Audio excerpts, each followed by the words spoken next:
أعوذ بالله من الشيطان الرجيم بسم الله الرحمن الرحيم كونوا مع الصادقين وقال رسول الله صلى الله عليه وسلم المرء مع من حب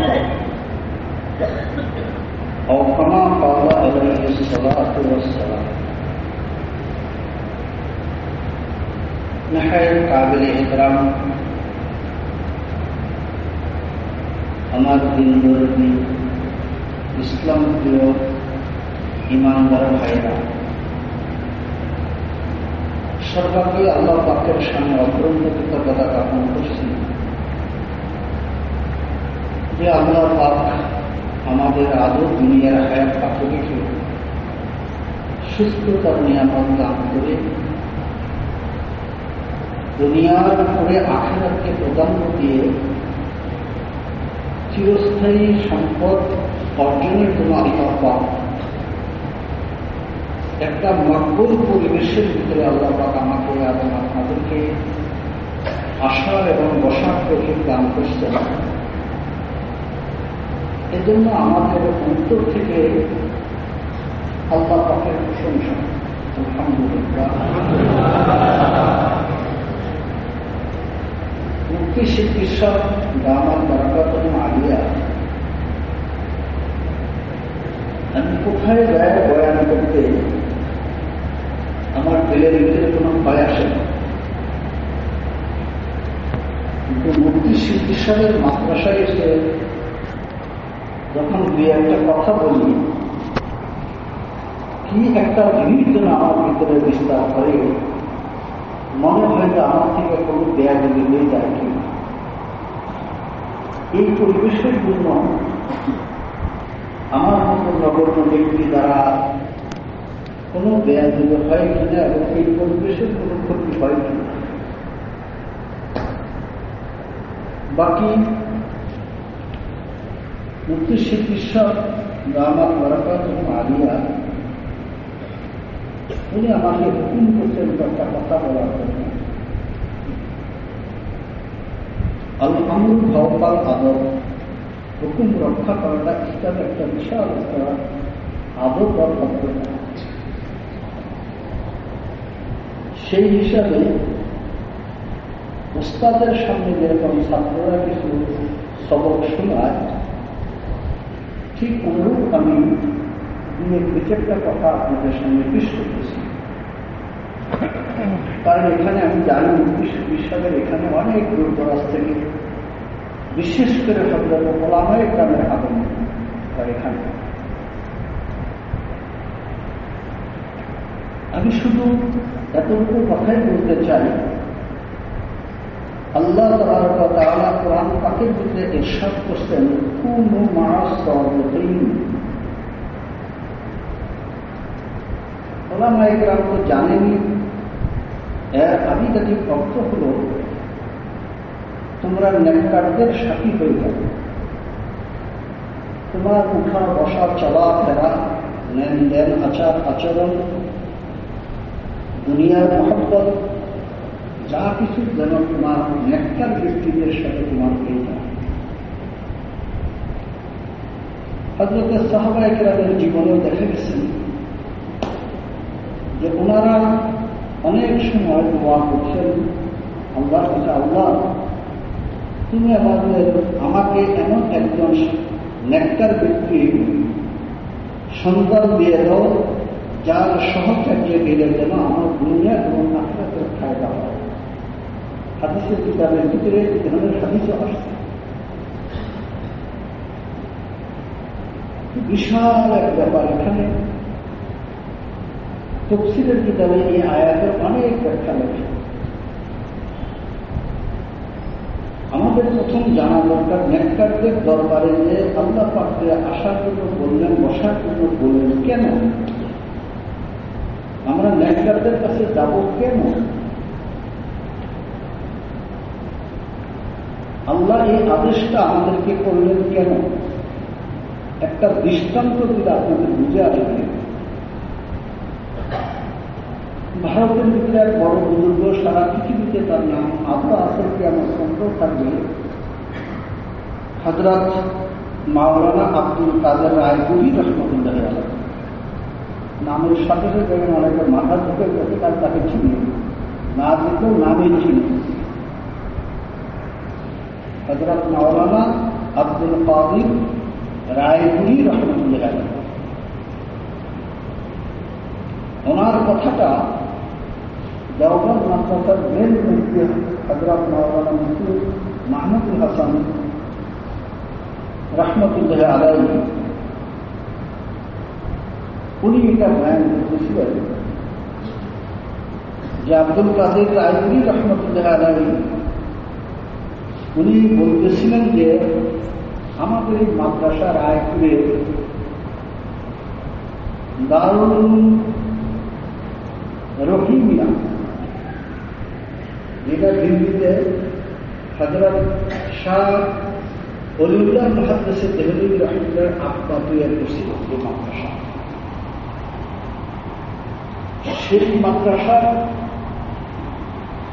থেকে শাহ আব্দুল রহিম সাহেব রহমতুল্লাহ কখনো রায়পুরে বেড়াইতে যেতেন। আল্লাহ ওয়ালারা আল্লাহর কাছে যায়, ওনাকে বড় হুজুর বলা হতো হযরত শাহ আব্দুল রহিম রহমতুল্লাহ আলাইহি। শাহ আব্দুল কাদের রায়পুরি রহমতুল্লাহ বলেন যে ওই বড় হুজুর আমাদের মাদ্রাসাতে আসতেন, বিশ্রাম করতেন, সকালবেলা 8টা-9টার দিকে নাস্তা করে উনি এরকম মজমা করতেন। বড় মানুষ গেলের সাথে সাথে মজমা হয়ে যায়। সুন্দর মানুষের যে দিল্লির থেকে আসতে শাহ আব্দুল রহিম রহমতুল্লাহ আলাইহি বড় হুজুর আসছে, মানুষ এরকম চাতক পাখির মতো চতুর্দিক থেকে এসে ওনার বয়ানের জন্য বসে। যখন উনি আসছেন, রাত্রি যাপন করতেন দিল্লি থেকে এসে রায়পুরের মাদ্রাসাতে, শাহ আব্দুল কাদের রহমতুল্লাহ মাদ্রাসাতে যখন উনি রাত্রি যাপন করতেন, ওই মাদ্রাসার এক শিক্ষক, ওনার নাম ছিল মাওলানা আল্লাহ বক্স। আল্লাহ বক্স তার নাম। উনি তাহাজ্জুদের নামাজ করছেন 2টার দিকে। নামাজ পড়ার পরে জিকির করতেছিলেন যখন, হঠাৎ করে তার মুখের দিকে আসতেছে, হঠাৎ করে দিকে আসতেছে আনাল্লাহ ইন্নী আনাল্লাহ ইন্নী আনাল্লাহ। এর অর্থ হল নিশ্চয়ই আমি আল্লাহ। বাহ্যিক দৃষ্টিতে যদি আমি দাবি করি আমি আল্লাহ, আপনাদের কারো জুতা আপনি আমার পুজো করার বাদ থাকবে? উনি অনিচ্ছার সত্ত্বে তার জবানটা জানিয়ে দিয়েছেন ইন্নী আনাল্লাহ ইন্নী আনাল্লাহ, নিশ্চয়ই আমি আল্লাহ। আলেম তো নিজের ভুল থেকে বুঝতে পারে, অর্থ নিজের সাথে সাথে নিজের কি কর্তব্য বিভিন্ন অবস্থা করে আমার কি হলো, আমার মধ্যে কি ভাই ইন্নী আনাল্লাহ ইন্নী আনাল্লাহ। শত চেষ্টা করে জিহ্বাটাকে বন্ধ করতে পারছে। উনি চাইতেছেন যে জিহ্বাটা বন্ধ হয়ে যায়, শুধু উচ্চারণ হয়ে গিয়েছে, উচ্চারণ হয়ে গিয়েছে। তিনি তো একদম বিব্রতকর অবস্থা করে গেছেন, তিনি সঙ্গে শেষ নয়। সকালবেলা যখন ফজরের নামাজ পড়ার পরে হযরত বড় হুজুরকে একটু বিশ্রাম করবেন, নাস্তা করবেন, এরপরে বয়ান করবেন। তো উনি যখন হযরতের বিশ্রাম করে নাস্তা করে ইশরাক করে যখন তাকে বয়ানে বসতেন, ওই মাওলানা আল্লাহ বক্স যার মুখের দিকে সরকার জিকির হইতেছে ইন্নী আনাল্লাহ ইন্নী আনাল্লাহ, এই অবস্থাতে এই হুজুরের বয়ানে দিয়ে বসে। যখন আস্তে আস্তে বয়ানে বসবেন, শাহ আব্দুর রহিম বড় রহমতুল্লাহ উনি কাজ দিয়েছেন। মাওলানা আল্লাহ বক্স এদার আদাও, মাওলানা আল্লাহ বক্স এদার আদাও, মাওলানা তুমি এখানে আসো, আমার কাছে আসো।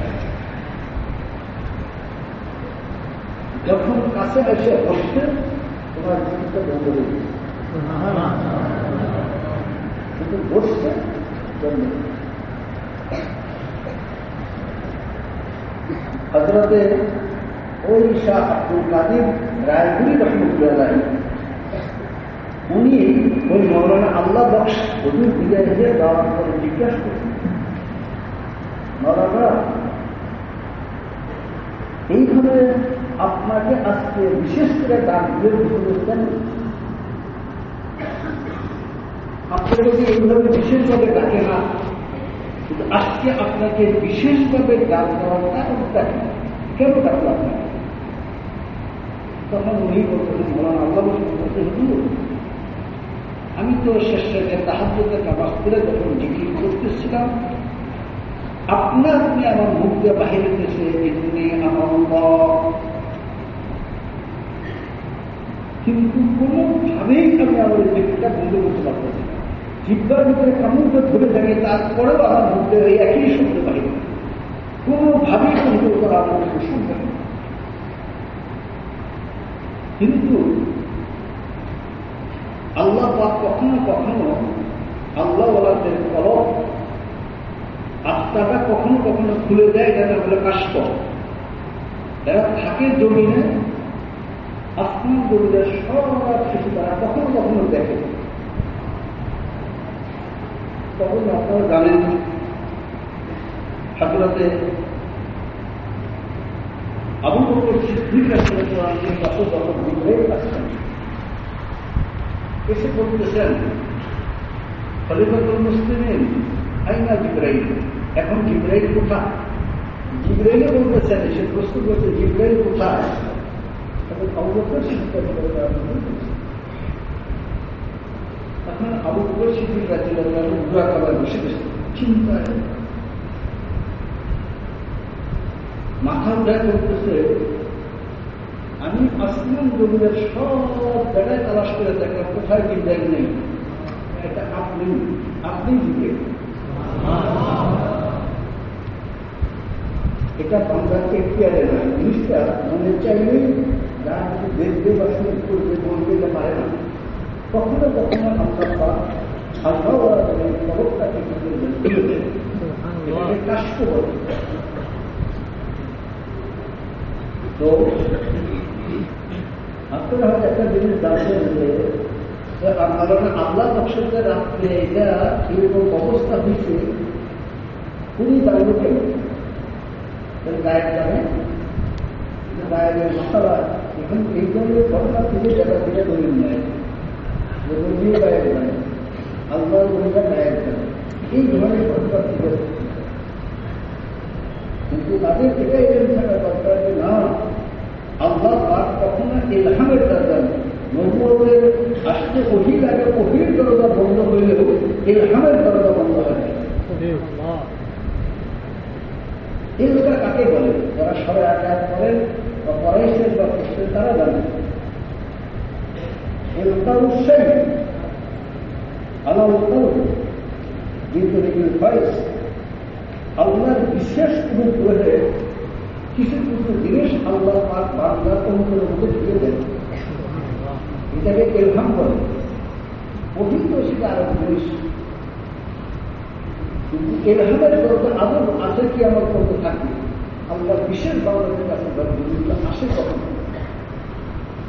তো উনি ইলহামের দ্বারা জানতে পারছেন যে তার জগৎজাত হিন্দি আহম্মা এটা জানি হয়ে গেছে। আল্লাহ পাক ইলহামের মাধ্যমে তাকে ডাক দিয়েছে, এই জন্য তাকে ডাক দিয়েছে। উনি পারতেছে না, সম্ভব হইতেছে না, এই জন্য ডাক্তার কাছে আনছে। ওনার সহজে বসার সাথে সাথে এই জিনিসটা বন্ধ হয়ে গেছে। তুমি এটি বললেন ব্যাপার এইটা ব্যাপার এইটা আল্লাহ তাকে বললেন কোন মাস তোমরা নেতাদের সাথে একটা মানুষ 50 বছরেও মেহনত করে সাধনা করে যে জায়গায় পৌঁছতে না পারবে দেখা যায় যে আল্লাহ ওনাদের সাহাবতের কারণে 1 মিনিটে সেটা সাহাবতের ফায়দাটা কিরকম চশমে যখন গাফেলা শাহে নকাশি শায়কে নগাহে কোন আগাহে নকাশি বান্দা তুমি একটা সেকেন্ড আল্লাহ থেকে গাফেল থেকে তুমি গাফেল থাকবে কখন তাকে আল্লাহ রহমতের নজরটা তোমার উপরে যায় 1 সেকেন্ডে আল্লাহ পাক তোমাকে জাহান্নামের কত গর্বের ব্যক্তিকে তোমাকে জান্নাতের উঁচু মর্যাদাতে পৌঁছাবে। এখান থেকে দেখেন যেটা উনি চেষ্টা করে পারতেছে না, কোনোভাবেই বন্ধ হইতেছে না।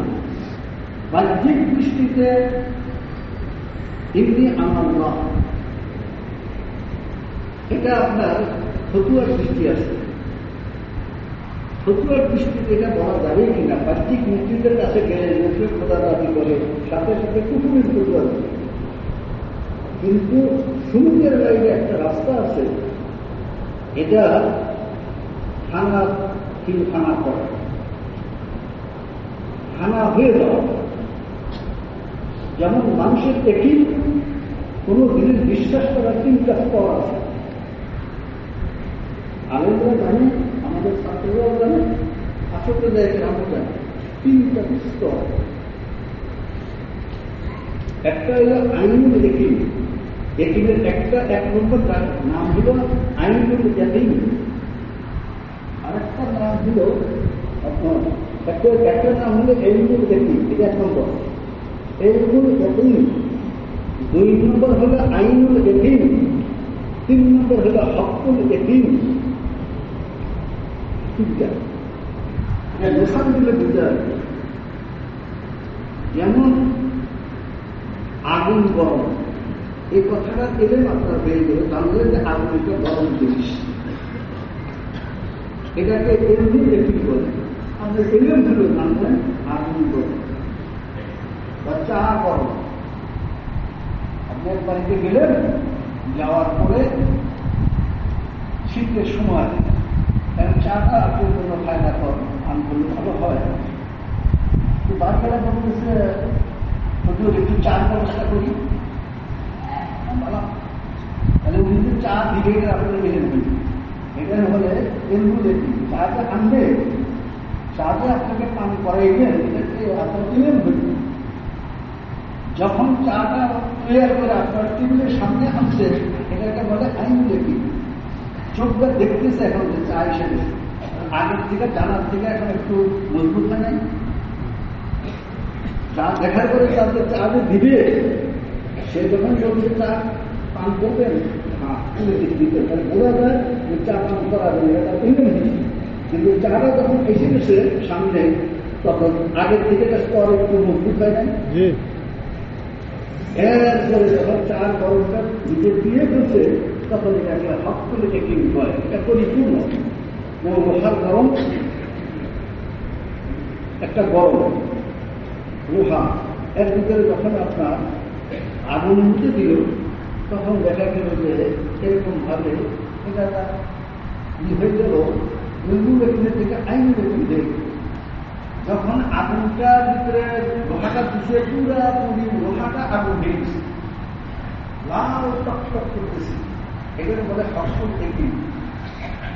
কোনো কোনো বান্দা যখন নাকি এরকম ভাবে আল্লাহর সাথে খানা ফিরিয়া, যখন আল্লাহর সাথে মিশে যায়, তার অন্তরের ভিতরে যখন নাকি আল্লাহ এরকম লোহার ভিতরে আগুন যেরকম বিচার করা, আগুন লোহা যেরকম লাল হয়ে যায়, আগুন আর লোহা এক, আগুন আর লোহা এক, তাহলে তখনই বলা যায় যে লোহাটা আগুন, লোহাই আগুন। এরকম কোনো কোনো বান্দা আল্লাহর সাথে এইভাবে মিশে যায়, যে স্বয়ং আল্লাহ তার কলমের ভিতরে এরকম ভাবে আচরণ প্রতিক্রিয়া করে, তখনই তার মুখটা বাইরে হয়ে যায় আনাল্লাহ, আমি আল্লাহ, আমি আল্লাহ। কথাটা একটু কঠিন, বুঝে আসছেন? ওই পর্যায়ে যদি কোনো ব্যক্তি যায় একটা কথা বলে, সুলুকের লাইনে তাকে কুকুরের ফতুয়া দিবে না, কিন্তু বাহ্যিক ফতুয়া, শরীয়তের বাহ্যিক ফতুয়া অনুসারে তাকে কাফের ফতুয়া দিবে, কাফের ফতুয়া দিয়ে কাফের হয়ে। কিন্তু সে ওই পর্যায়ে যায়, লোহার ভিতরে আগুন যখন লোহার ভিতরে ঢুকছে, এইভাবে লোহাটা পুরা লোহার রোহানায় পুরাটা আগুন হয়ে গেছে। ঠিক আল্লাহ যখন তার কলমের ভিতরে ঢুকে যাবে, তার কলমটা পুরাটা আল্লাহ হয়ে গেছে, তখনই বাহির হয় আনাল্লাহ, আনাল্লাহ, আনাল্লাহ। এটা তো মশালার ব্যাপার। হিসাব আমার দরকার কোনো এখানের ভিতরে ফতুয়া দিতেও ভয় লাগে, তাতে বহু কিছু দরকার।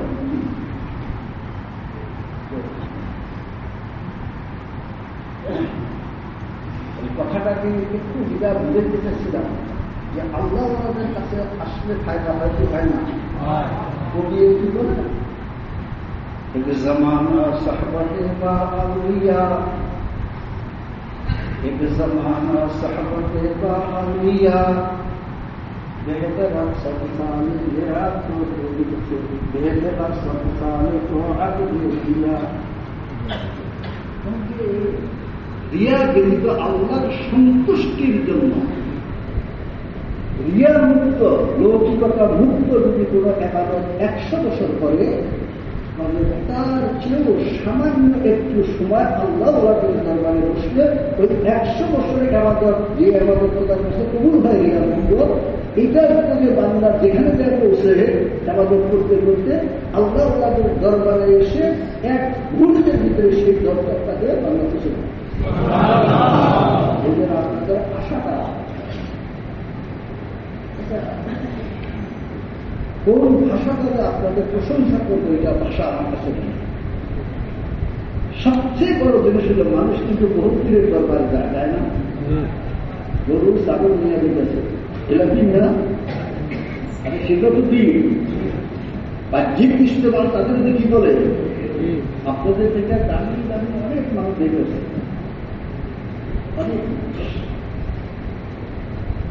একটা ধোকা দেয় তারা, কি বলে কেউ ফিরে না খালি হাসে বাবা এটার দরবার। আমরা চিটাগাং করছি যে আজকালকার যে বলে বলে গরুয়ার ছাগল নিয়ে যায়, ওই জানটা কেউ ফিরে না খালি হাসে বাবা এটার দরবার। আমরা বহু সাক্ষ্য বুঝি না, এখন বুঝে আসে একটা ধোকা। বাবার কাছে কিছু আছে দিকে বাবার কাছে দেয়, কিন্তু গরু ছাগল জিনিস টাকা পয়সা যা কিছু নিয়ে যায়, কিন্তু নেয় কেন? এটা নেওয়ার গরিব হলে যে বাবার কাছে কিচ্ছু আসে। বাবা আমাদের গরু ছাগল চাই গায়ে গরু যদি খাওয়ার জন্য বসে দেয়, এই জন্য আমরা নিয়ে বাবার কাছে আসলে কিচ্ছু যদি থাকে, বাবার কাছে গরু ছাগল কেন নিতে পারে? আমার কাছে কেউ কিনে না খালি হাতে বাবার কাছে দরবারে। আমরা দেখি তারা ওই গরু ছাগল চাউল চাউল যা কিছু নিয়ে যায়, সব বাবারে বিয়ার সবটি খালি হাতে ফিরে আসে না, কিছু নিয়ে আসে। তাহলে গরু যদি একটা নিয়ে যায়, উচিত ছিল কিচ্ছু নিবে না, খালি হাতে যাবে। বাবা এক একটা গরু ছাগল পকর থেকে বাহির করে দিলে একটা নিজের হাতে দিয়ে দিবে, এরা হবে যে চোর ফিরে যাবার খালি হাতে বাবার তো। আচ্ছা আপনারা বলেন তো, আক্রমণ করতে তারা এরকম গরু ছাগল নিয়ে গেছে, একটা গরু নিয়ে আসছে যে বাবার যখন প্রথম ফ্ল্যাট দিচ্ছে কত দাম আছে বুঝে না, আছে নেয় কেন? বাবার কাছে কিচ্ছু নাই, তার গরু হলে বাবার কাছে দিতে পারে, দিলে তো দিয়ে দিত। আর বাবার কাছে দেওয়ার ক্ষমতার কিছু যে নাই, এই জন্য বাবা আমাদেরকে গরু বয়ে থাকে, তার টাকা দেন লাগে, আর মশারি টানায় দেন লাগে, মশাই খেত, ঘর বেলাতে গেলে বৃষ্টি ভিড়ব। আসলে বাবার কোনো ক্ষমতা নেই, আমরা করে দিই সব। আসলে হলো ধোকা। এখানে যাওয়া মানে ইমানের যে দৌলতটা আল্লাহ দান আসলে এটা বলা আমাদের স্কুলিদের না। আর আপনি এরকম একজন আল্লাহর দরবারে আসছেন যে হয়তো এর দলিল হল যে আল্লাহ তাকে কবুল করতে আপনি এটা বলুন, কখনো হাত পাতে না যে আমাকে এটা দেন, এটা দেন, এটা দেন। এটাই দলিল। আল্লাহ দুনিয়াতে মানুষ পাওয়া বড় মুশকিল, খুঁজে মানুষ খুঁজে পাওয়া বড় মুশকিল।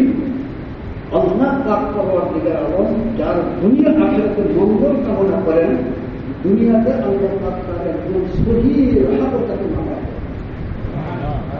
আল্লাহ আপনাদেরকে একজন সহি রাহাবত, কোরআন হাদিসের এলেন আল্লাহ রসুল যে তরিকাতে দুনিয়াতে মানুষকে শিক্ষা দেওয়ার জন্য শান্তির বাণী নিয়ে দুনিয়াতে আসছিলেন, সেই জিনিস বহু তার মেহনত নিয়ে যারা এই জগতে কাজ করতেছে সামনে করবে, তাদের মধ্যে থেকে আমার তাদের মধ্যে মুক্তির চিকিৎসা ত্যাগ করবে। দরবারে আল্লাহ আপনাদের আশা করে দিচ্ছেন, এটা আপনাদের জন্য সৌভাগ্য, আমি মনে করি আমার জন্য সৌভাগ্য। আমি খেলে ওনার হুকুম পালন করছি। আরেকটা কথা বোঝা, ওই আয়াতটা বোঝার জন্য আল্লাহ বলেন কোন মহাসাদিন, তোমরা নেককারকে সাথী হবো, তার ফায়দা কি শুনবেন। 1000 বছরের মেহনত করে যেখানে না পৌঁছবে, আল্লাহ আমাদের দরবারে এসে কিছু সময় বসতে তার রুহানি শক্তি, তার আমলের পরিবর্তন, নিজের বাড়িতে আল্লাহ পাক তাকে 1000 বছরের মেহনতের জায়গাতে পৌঁছে। একটা দলিল আমি আবার আপনাদের সামনে পেশ করি। আমার নবীর উদাহরণের সরকার নবী বলছেন, ছোট্ট একটা হাদিস, আবু মারকু মা মান আহাব্বা,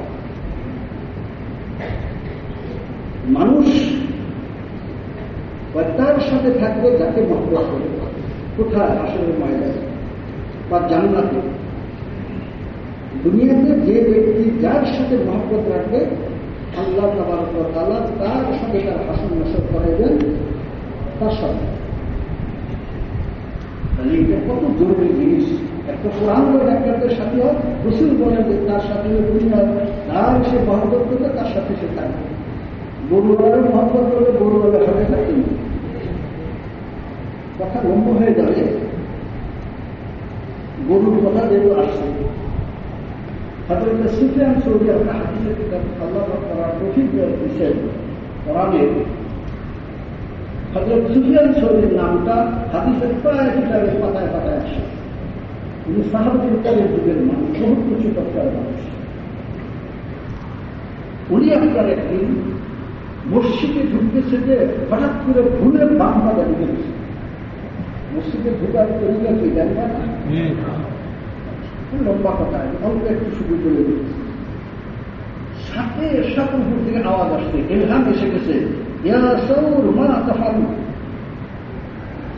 উনি খালি বাম পাতা মসজিদে ঢুকছে, উপর থেকে আওয়াজ আসছে, সংশোধন করে দিতে সাহেব আমরা নিজেই ডাক আসছে, ইয়া সৌর, সৌর যদি বলি, হে সৌর মা তাফালু, দেখতে পারো তোমার মতো ব্যক্তিত্ব রসুলের সুন্নতের কদমে কদমে চলো, ঠিক আছে, কিন্তু রসুলের খেলাফ করে ফেললাম বাম পাতা উঠে। এইখানে ডাক দিছে কি বলে? গরু।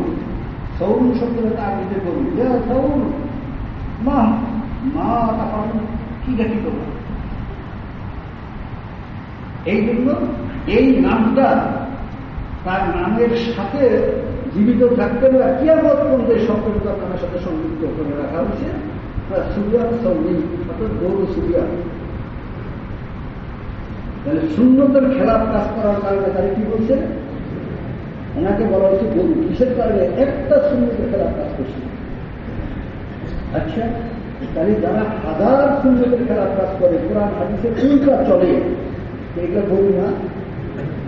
যে পীরের কাছে কোরআন হাদিস নাই, সুন্নত নাই, নামাজ নাই, পর্দা নাই, জিকির আজকাল সুন্দর তরিকায় নাই, কোনো কিছুই সুন্নতের তরিকায় নাই, বহু পীর আছে দাঁড়ি চাইছেও রাখছে। আচ্ছা, এটা কি গরু না? সুন্নতের খেলাফ থাকে না, তারা কি? এই জন্য এই গরু পীর যখন মারা যায়, সে তো কবরের মধ্যে গরু, এই জন্য আপনার কবুতরের সাথে মিলে, কাকের সাথে যায় মিলে, এই জন্য পীর ভিতরে দিকে আছে এটা গরু, এই জন্য দুনিয়ার মানুষের গরু নিয়ে গরুর কাছে থাকে। কথাটা কি বুঝেছি আপনাদের? এই গরুটা আমি কিনা শিখা, গরু কেন যায়, গরুর যদি বেশি ভক্ত, দেখবেন হিন্দুরা গরুর পূজাটা বেশি করে, কারণ এটা একটা চাপ, শরীরের খেলাপ যারা করে এরকম। আলহামদুলিল্লাহ, আল্লাহ ওই ধরনের পরিবেশ থেকে আমরা আমাদেরকে নিজের বাড়ি করে আমরা পুত্রদের দ্বারা শহীদদের সংগ্রাম, শহীদদের সাথে উঠা বসা, এটা নিয়ে রাখেন আখেরাতের নাজাতের খুশি হবে। বহুত বড় নিয়ামত আমরা আমাদের পক্ষে। আর একটা কথা বলে বয়ান শেষ করবো, কারণ বয়ান তো হুজুরে বলবো, ওই বয়ানের কথা এটাই কোন মাস হবে আর বর্গ মাহাম্মা। আরেকটা কথা বলি, আমাদের এই উপমহাদেশে নয়, সারা বিশ্বের ভিতরে আরবদের চোখের মনে একজন আলেম আছে আমাদের উপমহাদেশের নাম ভারতে হজরতে আনোয়ার শাহ কাশ্মীরি রহমতুল্লাহ দেওবন্দের ছাত্র। এত বের খোদা তাকে দান করছিলেন যে একটা পাতাটা এইভাবে একবার উল্টে গিয়ে 20 বছর দাঁড়িয়ে স্মরণ থাকে। যখন মাদ্রাসাতে প্রায় 16 কাপ কিতাব ছিল ওই সময়, এই 16টা কিতাব সম্পূর্ণ তার মুখস্থ ছিল। এই জন্য মাদ্রাসাতে ওনার উপাধি ছিল চলন্ত লাইব্রেরি। উনি যেখানে একটা লাইব্রেরি দেখতেছে, আলেমরা বলতে স্বীকৃতি দিয়েছেন এক কথাও, যেমন ওনার আগে 600 বছর, ওনার পরে 100 বছর, এই 700 বছরের ভিতরে পৃথিবীতে এত বড় আলেম আসেনি। সেই আলেম দেওবন্দের সন্তান, দেওবন্দ মাদ্রাসা, যেটা আমরা রসুলের আপনার ইলহামি মাদ্রাসা, আল্লাহ পাকের কবুলের মাদ্রাসা, সেই মাদ্রাসা ছাত্র। উনি একবার লাহোর গেছেন, ভারত থেকে পাকিস্তান হওয়ার পরে পাকিস্তান লাহোরে গিয়েছিল। এত বড় আলেম, হাজার হাজার ছাত্র, মুক্তি শিল্পী সব সারা বাংলাদেশের যেখানে যান সেখানে গেলে দেখবেন তার সাথে যা হাটাদারির যে কোনো মাদ্রাসাতে বাংলাদেশে যান না কেন দেখবেন যে হাটাদারির ছাত্র আছে, মেঘলের ছাত্র আছে, যেখানে যান। আল্লাহ এটাকে ব্যাপকভাবে কবুল করছে। তো দেওবন্দ সেই মাদ্রাসা, উনি দেওবন্দ থেকে ওই লাহোরে গিয়েছেন, পাকিস্তানের লাহোরে গিয়েছেন।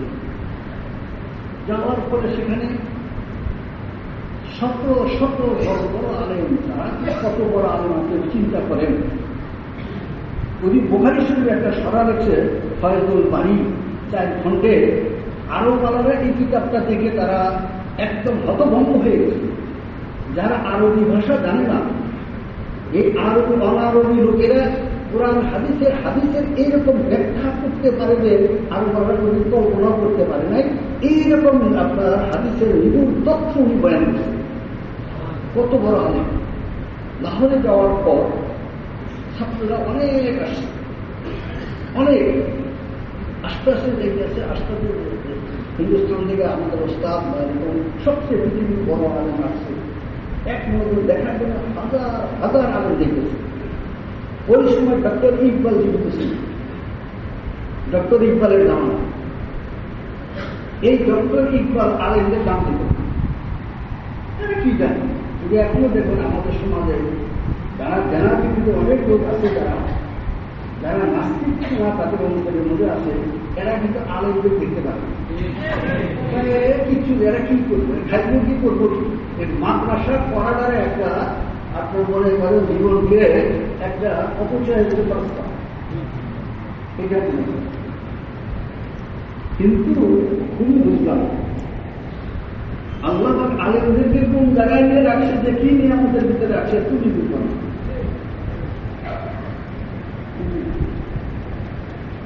তো বলা হয় যে रसूल खुदा की गुलामी में क्या है, जरा तुम गुलामी में आकर देखो তাহলে রসুলের সুন্নতের ভিতরে যে কি মজা আছে খালি একটু সুন্নতের ভিতরে ঢুকে দেখো যে এরা হাজার দুনিয়ার বাদশাকেও তারা তুমি তোমার চোখে ধরা পড়বে না যে যা তুমি যাওয়ার পরে সব আলেমরা আসে তো ডক্টর ইকবাল তো দামি ভিতরে আলেমদের তো ওনার এক বন্ধু বলতেছে তাই चलो हमारे ग्रुप में हिंदुस्तान से एक बड़ा आलिम आया उसकी मुलाकात के लिए चलो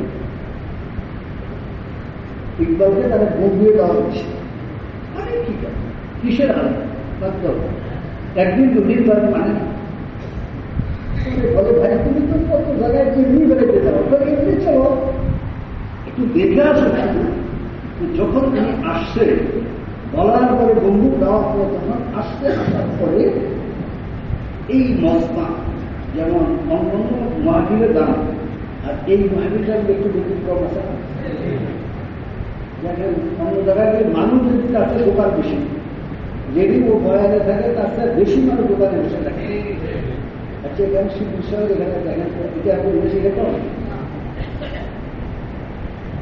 তারও কোনো ভলান্টারি ঠিক রাখতে হবে না আপনার আপনার জায়গাতে চুপ করে শুনতেছেন ইকবাল ডক্টর ইকবাল যাওয়ার পরে এত বড় মজবা দেখছে যে আর মজবার ভিতরে যখন তারা বসে আছে তারা শুনতেছে একদম ঠিক তার ওই হাদিস স্মরণ হয়ে গেছে যে আল্লাহ রসুলের একটা হাদিস আমি বলেছিলাম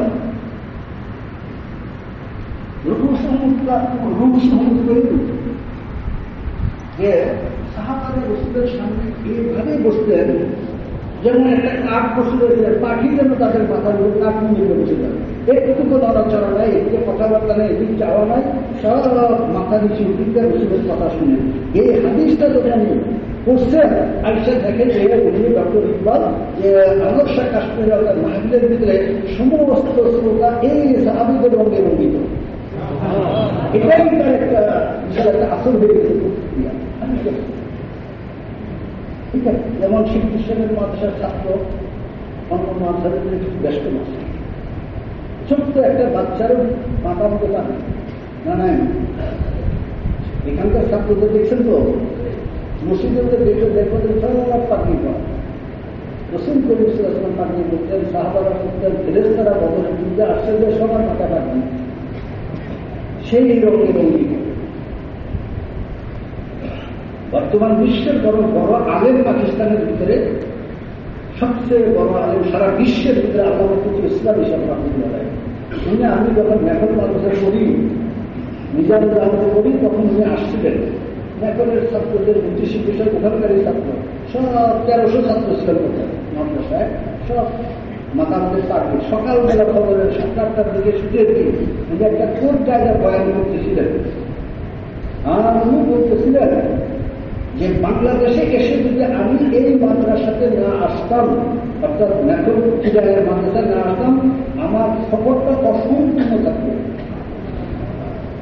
উনি ছাত্রদের অবস্থা দিকে একদম যেন ওই সাহাবাদের বলতে এখান থেকে মনে হয় সাহাবাদের বহু আসতেছে গ্রাম আসতেছে ঠিক এই মাদ্রাসার ছাত্ররা আপনার এদের দিকে তাকাইলে এদের আদর কাজের দিকে তাকাইলে সত্যি আমার অনুভূতিটা কথাটা মনে হয় যে সাহাবাদের গ্রাম এলাকার কিতাবে পড়ছি সাহাবাদের আদর আদর চাল চলন আমার মনে হয় নির্দিষ্ট বিষয়ের উসিলাতে আল্লাহ পাক সেই সাহাবাদের একটা নমুনা আল্লাহ এই রক্সের গাঁও এলাকায় করেছে তো এরপরে আমার সব বসছে সবাই বসতে উনি বসছেন উনি বয়ান করতেছেন আর মানসিক প্রশ্ন করতেছেন একের পর এক প্রশ্ন করতেছেন উনি উত্তর দিতেছেন যে অমুক কিতাবে এটা আছে অমুক কিতাবে এই প্রশ্নের উত্তর এটা আছে অমুক কিতাবে ভুল হয়েছে এইভাবে সব উত্তর দিতেছে কয়জন আনন্দ পাইতাম ওই কিতাবের অমুক পৃষ্ঠায় এই মাসালার উত্তর আছে আবার অমুক কিতাবের ভুল হয়েছে এইভাবে কিতাবের নাম বলে দেবে কারণ ওনার তো লাইব্রেরি আর একবার খাতা দেখে শুধু উল্টায় দেখছে যে আমাদের দেশে নতুন যে কিতাব পড়ানো হয় নিচে একটা দেখার কিতাব করা হয় উনি মিশর যখন গেলেন লাইব্রেরিতে কিতাবটা দেখছেন দেখার পরে ছোট্ট ছোট খুব ছোট ছোট মাসালা আছে যেটা সাধারণত বড় বড় কিতাবে পাওয়া যায় না আমি ওসব বলছি যে আমাকে দিয়ে দেন, আমি দেবন দিয়ে ছাপাইয়া এটা আমার ফিরত দিই না, এখান থেকে কিতাব বাহির করার কেমন নাই। তাহলে আমাকে একবার পড়ার সুযোগ দিলাম, তুমি একবার করে শুধু এক পাতার উপরে পড়ে এসেছে, হুম বহু দেবন এসে ওটা কিতাব দেখছে। আমার এখন পাঠাই দিচ্ছে এক জিম কোথায় ভুল আছে বলে একটা ফোটা ভুল, তাহলে আপনাদের কিতাবের উপর পড়ানো ভুল আছে, ভুলের কেমন আগে উনি উত্তর দিতেছে। এটা দেখে উনি একদম হয়ে গেলেন, এই আলোর যদি কিছু জানে, উনি নিজে প্রশ্ন করছে মা মানাল মাকান ও মা মানাল জামান, জামান এবং মাকান কাকে বলে?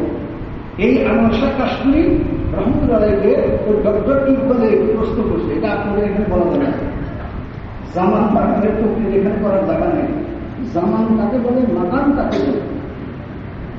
তখন উনি উত্তর দিয়ে দিয়েছে, ডক্টরের প্রশ্নের উত্তর আনোয়ার কাশ্মীর দিয়ে দিয়েছে। দেওয়ার পরে বলতেছেন, হুজুর আপনি উত্তর দিলেন এটা তো নিউটনের থিওরি, নিউটন বৈজ্ঞানিক বা তার থিওরিটা। আনোয়ার কাশ্মীর না না না, এটা আল্লামা ইরাকির থিওরি। নিউটন আল্লামা ইরাকির কিতাবের থেকে চুরি করে নিজে লিখে নিজের নামে চালায় দিচ্ছে, উনি চুরি করছে। এটা মুসলিম কি করে এতদিন ইকবাল জানাতে এটা নিউটনের থিওরি, এই সূত্রটা নিউটনের, কিন্তু উনি বলতেছে না না এটা নিউটনের না, এটা আল্লামা ইরাকির কিতাবের থেকে নিউটনের চুরি করে দেখছে।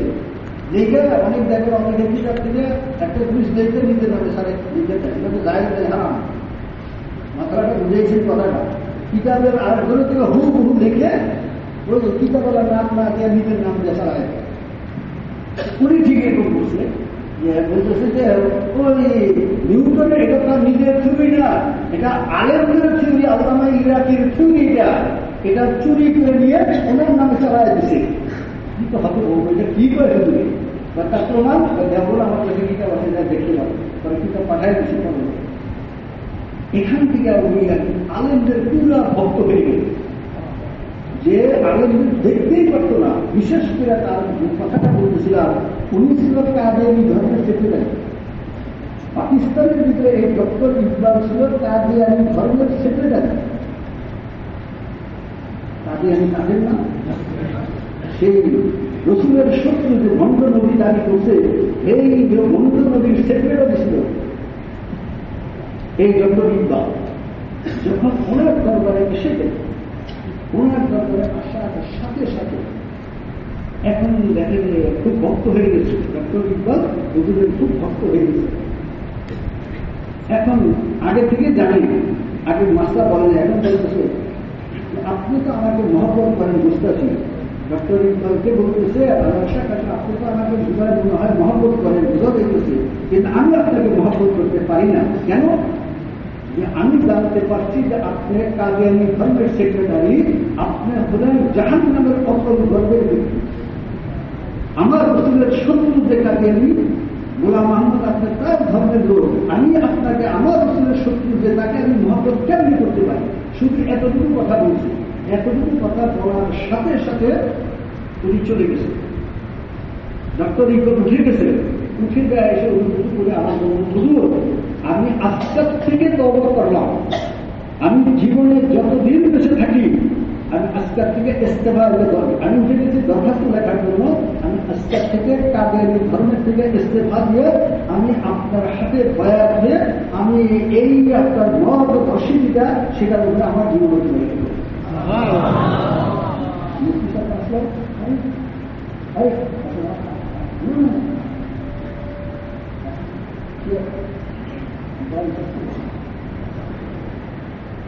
আচ্ছা, আমি হুজুরের আসলে এটা বয়ান করাটা আমার হুজুরের নিচে বলছি। বাজারের মধ্যে যে পাথর সাদা উপরে কোনটা থাকে এটা বুঝেও না, উপরে বড়টা থাকে নাকি স্যারের পাথরের নিচে এরপরে কি করে বড় পাথরের নিচে বসে ছোট পাথর বসে। ছোট লোক থাকে। আমি নাম করে বসে দিলে আমার নাম বেড়ে গেছে তা না, ফ্যান উপরেই থাকে, মন মুখটা কি পানি নিচেই থাকে। আচ্ছা, এই দুটা কথা হুজুরে আসছে, হুজুরের সঙ্গে কথা বলাটাই বেয়াদবি, তার একটা মিনিট ক্ষতি করা বেয়াদবি, কিন্তু হুজুর অনুমতিতে কথা শেষ হোক তো 2 মিনিট। যখন নাকি এই পরিস্থিতি যে উনি আচ্ছা কাদের ধর্মকে বিশ্বাস করে, যে মানে, আর এই অবস্থায় যে মারা যায় তার জাহান্নামে যাওয়ার কোন প্রতিবন্ধক আছে? মরতে দিলে জাহান্নামে যাইতে, কিন্তু বন্ধুর আত্মারে সে তাকে চাইনা আনছে আল্লাহ কাশ্মীর দরবারে আনার পরে আল্লাহ পাক পরওয়ারদিগার আলম এই নেককারের সাহাবতের বদৌলতে আল্লাহ তার কুফরি জিন্দেগির থেকে আল্লাহ তার ইমানি জিন্দেগি তাকে দান করে দেবেন, এক মুছে দেবেন। এই নেককারদের দরবারে আসার কাজ আসলে এটা আসল বিরুদ্ধের থেকে এটা পাবনের সাথে আসা চাই। কখন কখন কোন কথা তারা আপনার জিন্দিগির পরিবর্তন দিয়ে যায়, যেমন হয়ে গেছে। এরপরে উল্টো আগে তো কাদের সপক্ষে কবিতা লিখত, এখন আমার কাশ্মীরের দরবারে আসার পরে এখন তার কবিতার ধ্বংস লেগে সাথে সাথে একটা কবিতা লিখছে, ওই দরবারে একটা কবিতা লিখছে, जला सकती है शुमा की शिका के मौजे नफ्स उनकी, इलाही क्या भरा होता है अहले दिल के सीनों में, न पूछो उनके खामोशों को इरादत हो तुझे उनको, यदि फायदा ये कोई अपनी आस्तीनों में, तमन्ना दर्द दिल की है तो खिदमत कर फकीरों की, ये गौहर नहीं मिलता शाहू की खजीनों में। এই কবিতাটা ওখানেই মিলে, এটা ব্যাখ্যা হবে শুধু শেষের কথা না, যে আমার একটা দিলের তামান্না, ও জগতের মানুষ যারা তোমরা আলেমদেরকে ঘৃণা করো, যারা আলেমদেরকে তোমরা মনে করো সমাজের বোঝা মনে করো, কিন্তু আমার দিলের আকাঙ্ক্ষা, আমি ইকবাল বলতেছি, তোমরা সারা দুনিয়ার মানুষ তোমরা আলেমদের খেদমত করো। এদের তামান্না দর্দ দিল কি হ্যায় তো খেদমত করো ফকিরু কি, এখানে আমার সেটা এভাবে বলা দরকার, তামান্না দর্দ দিল কি হ্যায় তো খেদমত করো শিবরিরু কি, ये गौहर नहीं मिलता शाहू की खजीनों में। তোমরা আল্লাহদের খেদমত করো, কারণ তাদের সিনার ভিতরে যে সম্পদ আছে, যে সম্পদ আল্লাহ পাক তাদের সিনার ভিতরে দিয়ে রাখছে, সারা দুনিয়ার বাদশার ভান্ডার খুঁজতে সেই সম্পদ পাবা না। এইগুলো এখানে এখানে যে বলে কেউ দিলে না খালি হাতে খাবার দরবারে, এখান থেকে দেখবেন কি সম্পদ দিয়ে দিতেছে, যে মানুষটার ইমান সহি ছিল না, যেই মানুষটার আমল সহি ছিল না, যেই মানুষের কোরআন হাদিসের সাথে সম্পৃক্ত ছিল না, আল্লাহ আল্লাহর দরবারে আসার পরে ওই তাদের সিনার সেই সম্পদরা যখন তাদের ভিতরে যে প্রতিক্রিয়া করে, দেখা যায় যে জাহান্নামী ব্যক্তিদের আল্লাহ পাক এই দরবারে উসুলাতে আল্লাহ পাকে জান্নাতের উঁচু মাকামের ব্যক্তি বানায়। আসার ফায়দা আছে না? আল্লাহ আপনাদের আমাদের। আমি আরো কিছু কথা বলতাম। শিল্পী সাহেবের মনে করেন গাছের যে গাছের ফল নাই, এই গাছ ফেলায় কেউ বাচ্চাকে জেল দেবে? আচ্ছা, 2-1টা জেল যদি থাকে, 2-1টা ফল যদি থাকে, বেশি জেলায় ওই 2টা মারা করে 2-4টা জেল দেয়, তারপরে বুঝে গেলে আর গাছে জেলায়। যে গাছে হাজারো অগণিত ফল আছে, তার ঘেরটা কি মানুষের কোন জায়গায় বেশি দেয়? আল্লাহ পাক পরওয়ারদিগার আলম শিবলির নামক গাছের মধ্যে কিছু ফল আল্লাহ পাক দান করছে, এই জন্য বাহির থেকে নানান রকমের কিছু আঘাত তার উপরে বেশি আসতেছে, বেশি আসতেছে। বাকি চিন্তা যারা ফেলান তাদের একটু চিন্তা করার দরকার, এটা যে আমার দ্বারা কি হইতেছে। আমি যে শিল্পী সাহেবের ব্যাপারে মন্তব্য করি বা যাই কিছু করি না কেন, মানুষ তো ভুলে উঠবে না, লজিত না, ভুল হইতেই পারে। তাহলে হিসাবে আমি যদি চিন্তা করি শিক্ষিতের দ্বারা কি ক্ষেত্র দিতেছে, আর আমি আমার দ্বারা কি ক্ষেত্র দিতেছে। ময়ূর যখন তার নিজের উপরের পাশ দেখে, রঙিন ব্রিজ দেখে, ফুলতে ফুলতে ফুলতে ফুলতে নাচা শুরু করে, কিন্তু যখনই পায়ের দিকে তাকায় একদম লজ্জায় মাথা শুরু করে। আসলে নিজেকে আলেম মনে করে বা যাই কিছু মনে করে কিছু খুঁজেন না ময়ূরের মতো নিজের পা দুটার দিকে তাকানো, তার নিজের আমলের দিকে তাকায় দেখে আমার দ্বারা জনগণের কি ফায়দা হতেছে আর কিন্তু শিল্পীদের দ্বারা কি ফায়দা হতেছে। মানুষ একটা ভুল হতেই পারে, তার ভুলটাকে আমরা দেখি, তার ভুলটাকে তো দেখলাম। আল্লাহ আমাদের ভুলের চোখকে গুণের চোখটা পরিবর্তন করবেন।